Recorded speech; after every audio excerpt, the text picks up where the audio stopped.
నిన్ను చూసినప్పుడు నీ దేవుడు ఎవరు అని అడిగేలాగా, నన్ను చూసినప్పుడు నా దేవుడు ఎవరు అని ప్రశ్నించేలాగా నా జీవితం చేయి ప్రభా.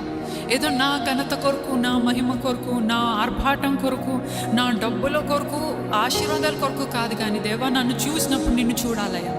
ఎవరైనా అన్నారని నిన్ను చూస్తుంటే క్రీస్తుని చూస్తున్నట్టుంది, నిన్ను చూస్తుంటే ఎంతో సమాధానంగా ఉంది, దెయ్యం చూస్తున్నట్టుంది, అసలు ముఖం చూడు ఎట్లా ఉంటుంది అని అందరు తిడుతుంటారు. కానీ నిజంగా నీ ముఖం చూసినప్పుడు ఎంత ప్రశాంతం, క్రీస్తుని పోలను. క్రీస్తు కనబడుతున్నాడు సమాధానంగా, ఆ మాటల్లో, ఆ చేతల్లో, ఆ క్రియలలో, నువ్వు చేస్తున్న ఆ పనుల్లో క్రీస్తు కనబడుతున్నాడు అని ఎవరైనా అన్నారా? లేదు. మీ అందరి ముఖాలు బ్లాంక్గా ఉన్నాయండి, తెలిసిపోతున్నాయి, ఆన్సర్స్ అక్కడే తెలిసిపోతున్నాయి, జవాబులు అక్కడే తెలిసిపోతున్నాయి లేదు అని. మన బ్రతుకులు ఒక సాక్ష్యంగా ఉండాలి. గొప్ప దేవుడు, ఆశ్చర్యకరుడు, అవును అవును అవును.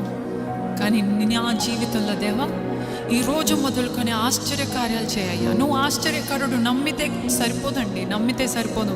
నీ జీవితంలో దేవుని నమ్ముతున్నా, విశ్వసిస్తున్నా.